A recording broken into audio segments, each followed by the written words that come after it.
منقول ہے کہ قوم نوح علیہ السلام میں ایک بدبخت بوڑھا تھا جس کا نام قصہ تھا۔ ایک دن اپنے بیٹے جاؤ کو اس نے اپنے پاس بلایا اور تو اس نے اس کو وصیت کی، دیکھو بیٹا، کبھی نوح کی باتوں میں نہ آنا، بلکہ وہ جہاں نظر آئے اس کو اذیت پہنچانے میں کوئی کسر نہ چھوڑنا۔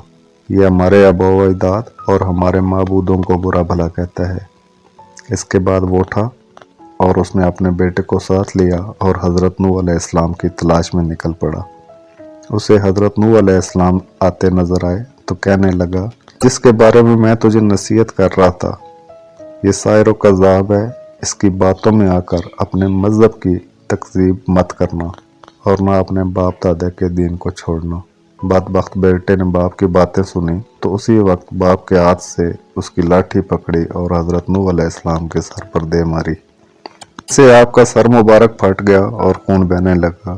آپ نے بارگاہ الہی میں عرض کیا، یا رب العالمین، میں نے اپنی قوم والوں کو شب و روز ہدایت و درس دیا، لیکن انہوں نے ہمیشہ راہ فرار اختیار کی۔ پھر فرمایا، اے اللہ، اگر تو ان پر نظر رحمت فرماتا ہے تو انہیں ہدایت کا رستہ دکھا، مجھے ان بلاؤں پر صبر عطا فرما، کیونکہ اب طاقت صبر ختم ہو گئی ہے، حرکتیں برداشت سے باہر ہو گئی ہیں۔ کاش مجھے علم ہوتا کہ اس قوم میں سے کوئی بھی ہدایت پا لے گا۔ ارشاد باری تعالیٰ ہوا، ہم نے نوح کے پاس وہی بھیجی کہ اب تمہاری قوم میں کوئی ایمان لانے والا نہیں ہے، انہیں ایمان لانا تھا وہ لا چکے۔ پھر ارشاد باری تعالیٰ ہوا، اے نوح، اب ہدایت پانے والوں میں نہ تو کوئی باپ کی سلبوں میں اور نہ کوئی ماں کے احرام میں ہے۔ اسلام نے عرض کیا، یا رب العالمین، تو خطہ زمین پر کسی کافر کو زندہ نہ رکھ۔ نوح علیہ السلام کی یہ دعا قبول ہوئی اور عذاب کا حکم جاری ہو گیا۔ ابن کثیر نقل کرتے ہیں کہ حضرت نوح علیہ السلام کی ولادت حضرت آدم علیہ السلام کی وفات کے 126 سال بعد ہوئی۔ کا شمار اللہ تعالیٰ کے ان جلیل القدر انبیاء میں ہوتا ہے جن کا تذکرہ قرآن پاک میں فرمایا گیا۔ قرآن پاک کی 28 سورتوں میں آپ کا ذکر خیر فرمایا گیا۔ آپ نے پیغمبروں میں طویل ترین عمر پائی، اس کے باوجود آپ کا نہ تو کوئی دانت گرا اور نہ کوئی بال سفید ہوا۔ تو ریاضت کا یہ عالم تھا کہ تبلیغ کے باوجود ہر دن رات میں 1000 رکعت نماز ادا کرتے، اور آپ کو اس سلسلہ میں اولیت حاصل ہے کہ آپ کی بد دعا سے امت ہلاک ہوئی۔ یہ لوگ آپ کو مجنون اور دیوانہ کہا کرتے تھے۔ منقول ہے، طوفان نوح علیہ السلام سے قبل قوم نے آپ کو اس قدر ایذائیں دینا شروع کر دیں کہ آپ کو اتنا مارتے کہ آپ کے اعضاء ٹوٹ جاتے اور آپ شدت تکلیف سے بے ہوش ہو جاتے۔ وہ آپ کو اٹھاتے، کمبل میں لپیٹ کر اس خیال سے آپ کے گھر پھینک جاتے کہ اب مر جائیں گے۔ کئی بار ایسا ہوتا کہ وہ آپ کو گھر میں پھینک کر اوپر پتھر ڈال جاتے۔ رات کو جبرائیل علیہ السلام آ کر پتھر اٹھاتے اور آپ کو وہاں سے نکالتے، اپنے پروں کو آپ کے زخموں پر ملتے، جس سے آپ کے زخم فوراً ٹھیک ہو جاتے۔ ہوتا تو پھر آپ قوم کو گمراہی سے نکالنے کے لیے نکل پڑتے۔ تاریخ طبری میں ہے کہ حضرت ابن عباس رضی اللہ عنہ سے ایک روایت مروی ہے کہ اللہ تعالیٰ نے 480 سال کی عمر میں حضرت نوح علیہ السلام کو نبوت عطا فرمائی۔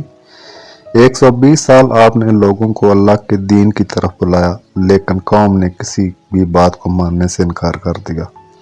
پھر اللہ تعالیٰ نے آپ کو کشتی بنانے کا حکم دیا، اور جب آپ کشتی بنا کر اس میں سوار ہوئے تو اس وقت آپ کی عمر مبارک 600 برس۔ عذاب نازل ہوا اور تمام سرکش و نافرماں پانی کے عذاب میں غرق ہو گئے۔ حضرت ابن عباس رضی اللہ عنہ فرماتے ہیں کہ حضرت نوح علیہ السلام کشتی کے بعد 350 سال زندہ رہے۔ حضرت کعب احبار رضی اللہ عنہ فرماتے ہیں کہ حضرت نوح علیہ السلام کی وفات کا وقت قریب آیا تو آپ ایک پہاڑ پر سیر فرما رہے تھے۔ حضرت ملک الموت روح قبض کرنے کے لیے تشریف لائے تو آپ کے پیچھے پہاڑ پر پہنچ گئے۔ جب ملک الموت کا سامنا حضرت نوح علیہ السلام سے ہوا تو عرض کیا، موت کا وقت ہو چکا ہے۔ حضرت نوح علیہ السلام نے موت کی تکلیف کا تصور کیا اور نعرہ بلند کیا، حتیٰ کہ یہ سن کر جنگل کے تمام جانور جمع ہونے لگے۔ پھر آپ نے ملک الموت سے برائے تعلیمی امت فرمایا، مجھے اتنی مہلت دی جائے کہ میں اپنے گھر والوں سے رخصت ہو کر آ جاؤں۔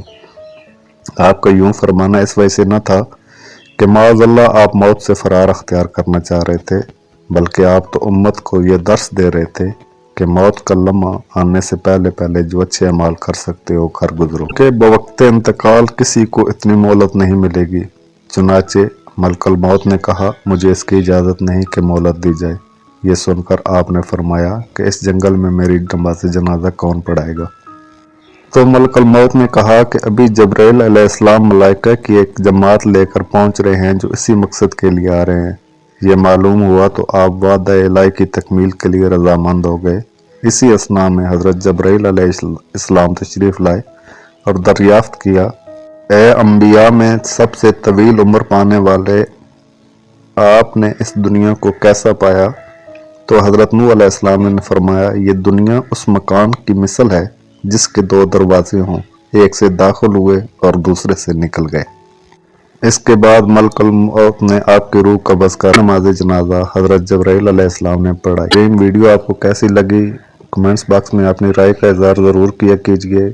نئے آنے والے تمام ناظرین سے التماس ہے کہ ابھی تک اگر انہوں نے میرے چینل کو سبسکرائب نہیں کیا تو سبسکرائب کر لیں اور ساتھ لگی گھنٹی کے بیل آئیکن کو دبانا مت بھولیے گا تاکہ آنے والی ہر نئی ویڈیو آپ تک بر وقت پہنچتی رہے۔